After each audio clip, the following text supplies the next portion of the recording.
how do we go from working on each hand, each limb of our body to actually having the control of all our limbs at the same time? Knowing what happens in our brain is very important to understand how we have to practice and how we can reach certain goals while in our study course. So, in the first part, we've talked about how to practice. The best way to develop your technique is to work on one limb at a time, so that we can really focus on every detail of each limb, each finger, each muscle of our body, and make so that our brain can control everything that happens, and we have the complete understanding of why our hands react in a certain way in certain situations. And then we've worked on all the techniques so that we have all the tools that we need to play and to do whatever we want on drums. But then, from there, how does our brain control multiple situations at the same time? So what I mean by that is, how can we think of our feet while our hands are doing other stuff? This is not about independence, and this is just about understanding how to study, how we can go from the first part to this second part of our practice routines. Basically, once we have the control of our body, of our single limb, our single hand, foot, and so on, we will have to put them together, and we will have to start dedicating more time and paying more attention to how these parts of our body and what we're playing, pedal, stick, different surfaces, cymbal, whatever it is, how we can think to have the perfect control, to know exactly how to control the spaces between the notes, when to put accents.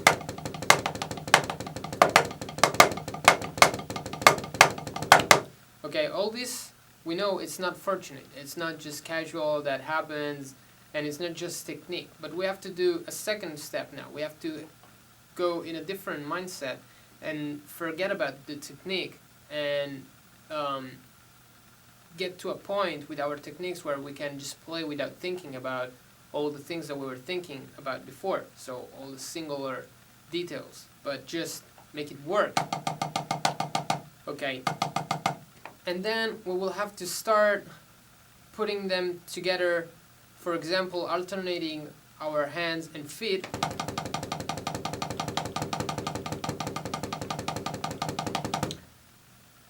Making sure that we have the control of what's happening in both parts of our body. So, for example, if I concentrate only on my foot while I do this kind of exercise,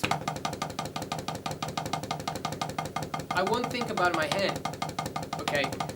It means that my hand has to be educated and trained enough to being able to go on its own without that I have to think about it, okay?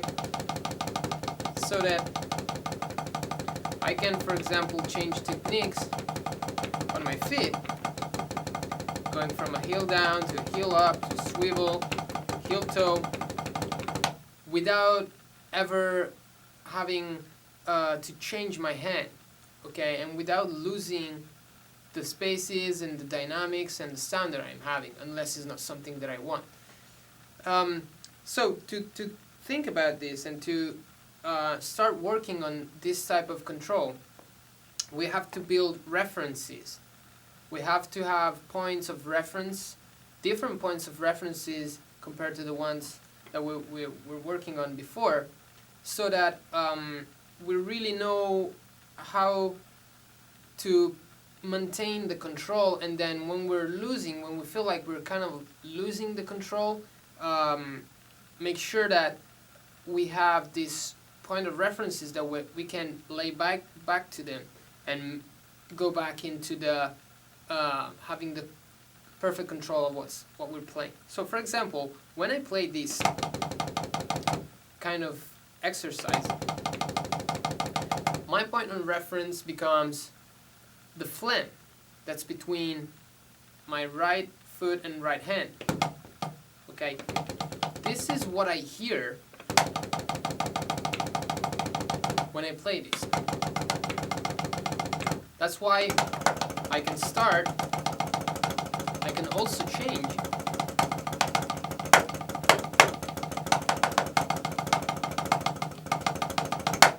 Okay, without ever losing it, without feeling like going unison or having weird things happening in my foot or my hand, okay, while I'm changing.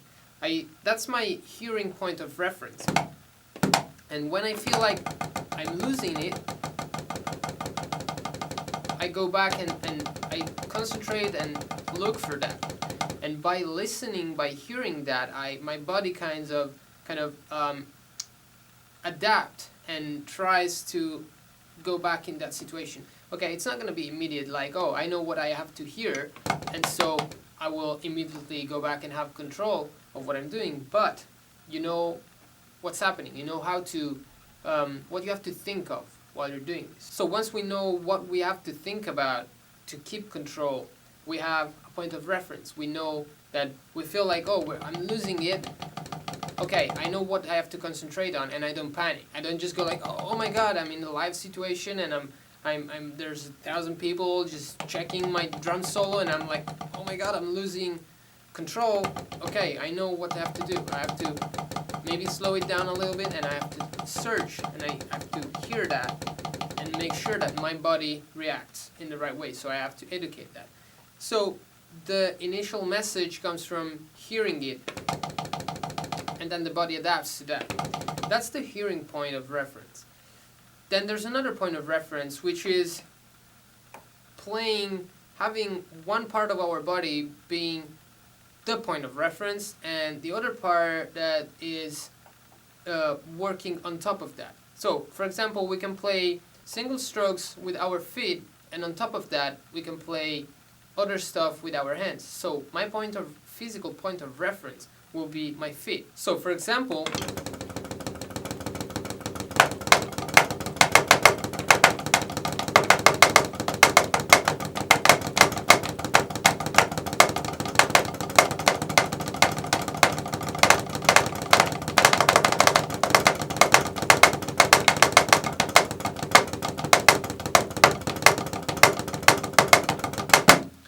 okay, so what was keeping the control of the situation were my single strokes with the feet. That never changed. That's my physical point of reference. So if I put these two things together, my hearing point of reference with my physical point of reference, I really create a solid point of reference that it's very hard to break. It's very hard for me to lose control.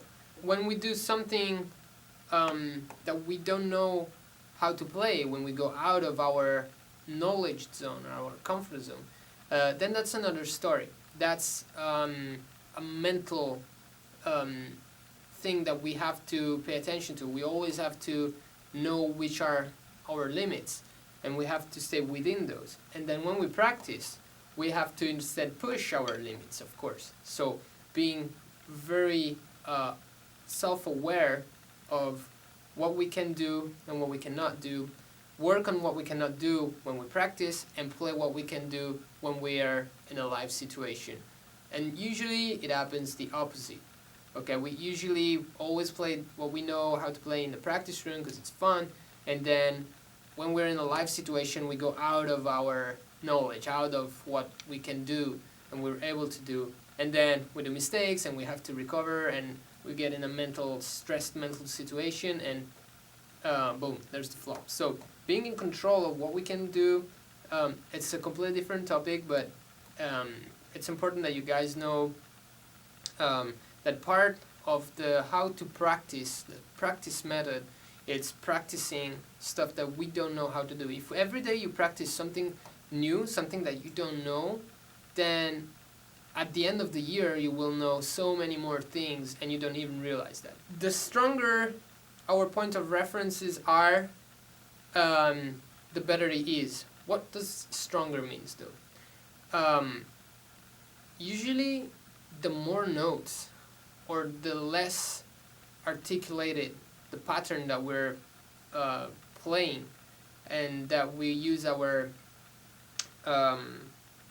physical reference is, the less we have to work, the less hard it's what we're doing. So if I play single stroke rolls, it's pretty easy. If I change pattern and I play something else, or I play less notes, then things start to change. And of course that gets into an independence and more of a coordination situation, and that's kind of like infinite. Like we can do whatever in whatever situation. We can use our feet to do something. We can use only one foot. We can use one hand and one foot, blah blah blah, and so on. You can do whatever, but you know how this works, and this is the goal of this this lesson, is to know, okay, how do I think when I have to then put things together? Okay, I've worked on German grip, I've worked on heel up, I have them. How do I put them together and have a nice sound? I think of one of the two things, and that's my point of reference. So you can lead with your foot and have your hand following the foot. So even if I start with my foot and then I want to put my hand in, since I have a hearing point of reference, I search for that flank.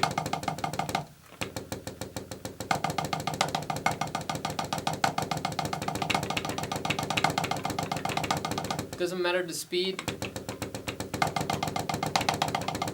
doesn't matter the technique.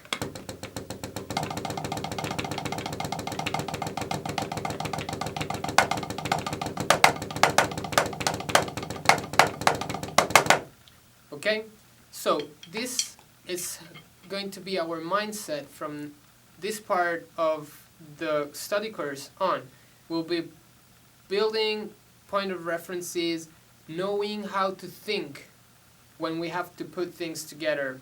And this will make everything way easier, because we're going to develop certain patterns, or just a way of thinking that's going to be starting from one thing and then lay on it, instead of being in oblivion, in the dark, and we don't know, oh, things are going together. Why? Because we're not leading with anything, and we need something that can lead us. Starting from the most simple things, so single strokes roll, going to more complex patterns during the way, which will allow us to be able to do very difficult stuff and still have the control of everything. So now that we know how to control multiple things, multiple parts of our body when we play everything together, we can go on in our study course and apply all the techniques that we've just studied.